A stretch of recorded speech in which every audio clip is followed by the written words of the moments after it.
ದೆಹಲಿಯಲ್ಲಿ ಚುನಾವಣಾ ಫಲಿತಾಂಶಕ್ಕೂ ಮುನ್ನವೇ ಆಪರೇಷನ್ ಶುರುವಾದಂತೆ ಕಾಣಿಸ್ತಾ ಇದೆ.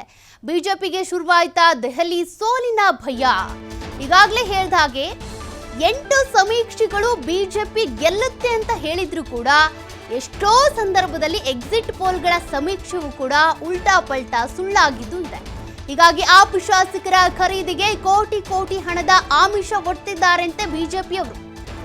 ಆಪ್ ನಾಯಕರಿಂದಲೇ ಬಿಜೆಪಿ ವಿರುದ್ಧ ಗಂಭೀರ ಆರೋಪ ಬಂದಿದೆ.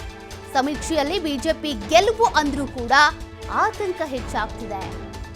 ಕಳೆದ ಬಾರಿ ಸಮೀಕ್ಷೆ ಉಲ್ಟಾ ಆದಂತೆ ಈಗಲೂ ಕೂಡುವಂತ ಅದೇ ರೀತಿ ಆಗೋ ಸಾಧ್ಯತೆ ಕೂಡ ಇದೆ. ಅಧಿಕಾರಕ್ಕಾಗಿ ಮುಂಚೆನೆ ಅಖಾಡಕ್ಕಿಳಿದಿದ್ಯಾ ಹಾಗಾದ್ರೆ ಕೇಸರಿ ಪಡೆ ಅಂದ್ರೆ ಆಮ್ ಆದ್ಮಿ ಪಕ್ಷದ ಶಾಸಕರನ್ನ ತಮ್ಮತ್ತ ಸೆಳೆಯುವಂತ ಒಂದಷ್ಟು ಹಣದ ಆಮಿಷ ಒಡ್ಡಿ ತಮ್ಮ ಕಡೆ ಸೆಳೆಕೊಳ್ಳುವಂತ ಪ್ರಯತ್ನ ಮಾಡ್ತಿದ್ದಾರಂತೆ. ಆಮ್ ಆದ್ಮಿ ಪಕ್ಷದವರು ಹೇಳ್ತಾ ಇರುವಂತ ಮಾಡ್ತಿರೋ ಆರೋಪ ಏನಪ್ಪಾ ಅಂದ್ರೆ ಬಿಜೆಪಿ ಸೇರಿದ್ರೆ ಸಚಿವ ಸ್ಥಾನ ಸಿಗುತ್ತೆ ಹಾಗೂ ತಲಾ 15 ಕೋಟಿ ರೂಪಾಯಿ ಕೊಡ್ತೀವಿ ಅಂತ ನಮ್ಮ ಆಮ್ ಆದ್ಮಿ ಪಕ್ಷದ ಶಾಸಕರನ್ನ ಖರೀದಿ ಮಾಡೋದಕ್ಕೆ ಬಿಜೆಪಿ ಮುಂದಾಗ್ತಾ ಇದೆ. ಆಮ್ ಆದ್ಮಿ ಪಕ್ಷದ ಶಾಸಕರನ್ನ ಸೆಳೆಯೋ ಪ್ರಯತ್ನ ಮಾಡ್ತಿದ್ದಾರೆ ಅಂತ ಕೇಜ್ರಿವಾಲ್ ಈಗ ಆಪ್ ರಾಜ್ಯಸಭಾ ಸದಸ್ಯ ಸಂಜಯ್ ಸಿಂಗ್ರಿಂದಲೂ ಕೂಡ ಇದೇ ಆರೋಪ ಕೇಳಿಬಂದಿದೆ. ಮತ್ತೊಂದೆಡೆ ಕರೆ ಬಂದಿರೋ ಸಂಖ್ಯೆಯನ್ನ ಟ್ಯಾಗ್ ಮಾಡಿದೆ ಆಪ್ ಪಕ್ಷ. ಆಪ್ ಸದಸ್ಯರೋರ್ವರು ಆ ಸಂಖ್ಯೆಯನ್ನ ಟ್ಯಾಗ್ ಮಾಡೋದ್ರ ಮೂಲಕ ಅಂದ್ರೆ ಎಕ್ಸ್ ಖಾತೆಯಲ್ಲಿ ಟ್ವಿಟರ್ನಲ್ಲಿ ಪೋಸ್ಟ್ ಮಾಡಿದ್ದಾರೆ. ಯಾವ ಸಂಖ್ಯೆಯಿಂದ ಕರೆ ಬಂದಿತ್ತು, 15 ಕೋಟಿ ರೂಪಾಯಿ ಆಫರ್ ಮಾಡಿದ್ದಾರೆ, ಜೊತೆಗೆ ನೀವು ನಮ್ಮ ಪಕ್ಷಕ್ಕೆ ಬಂದ್ರಿ ಅಂತ ಅಂದ್ರೆ ನಿಮಗೆ ಸಚಿವ ಸ್ಥಾನ ಕೊಡ್ತೀವಿ ಅಂತ ಕೂಡ ಆಫರ್ ಕೊಟ್ಟಿದ್ದಾರೆ ಅಂತ. ಇದು ನಿಜಾನೋ ಸುಳ್ಳೋ ಗೊತ್ತಿಲ್ಲ. ಅಂದರೆ ಈ ಚುನಾವಣೆ ಪೂರ್ವದಲ್ಲೂ ಕೂಡ ಇಂಥ ಆರೋಪಗಳು ಬರ್ತಾ ಇದ್ವು, ಚುನಾವಣೆ ನಂತರ ಕೂಡ ಇದೇ ಆರೋಪಗಳು ಬರ್ತಾ ಇದೆ. ಒಬ್ಬರ ಮೇಲೊಬ್ಬರು ಆರೋಪ ಮಾಡೋದು ಸಹಜನೇ. ಬಟ್ ಶಾಸಕರ ಖರೀದಿಗೆ ಹಾಗಾದರೆ ಬಿಜೆಪಿ ಮುಂದಾಗಿದೆಯಾ ಅಂತ ಅಂದರೆ ಫೋನ್ ಮಾಡಿರುವಂಥ ಆ ನಂಬರನ್ನು ಕೂಡ ಅಲ್ಲಿ ಟ್ಯಾಗ್ ಮಾಡಿದ್ದಾರೆ.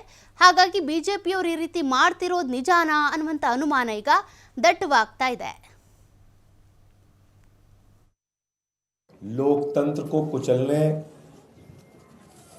विधायकों की खरीद फरोख्त करने, सरकारों को गिराने और तोड़ने की सबसे माहिर पार्टी भारतीय जनता पार्टी ने दिल्ली के चुनाव में अपनी हार मान ली है।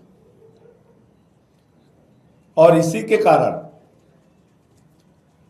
हम लोग आज सुबह से अपने विधायकों से बातचीत कर रहे हैं और बहुत सारे विधायकों ने मुझे सूचना दिया फोन करके।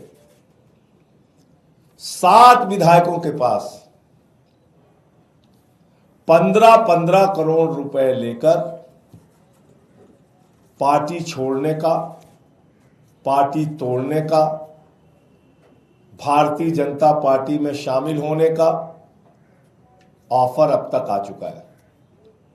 7 विधायकों के पास, आम आदमी पार्टी के 7 विधायक जो चुनाव लड़ रहे हैं उनके पास फोन आया भारतीय जनता पार्टी के उन तत्वों के द्वारा, एक दो से मुलाकात करके भी ऑफर दिया गया कि जिसमें कि वो 15 करोड़ रुपए देने के लिए बात कर रहे हैं और आम आदमी पार्टी छोड़कर भारतीय जनता पार्टी के साथ तोड़फोड़ करके सरकार बनाने के लिए शामिल होने की बात कर रहे हैं। लोकतंत्र को कुचलने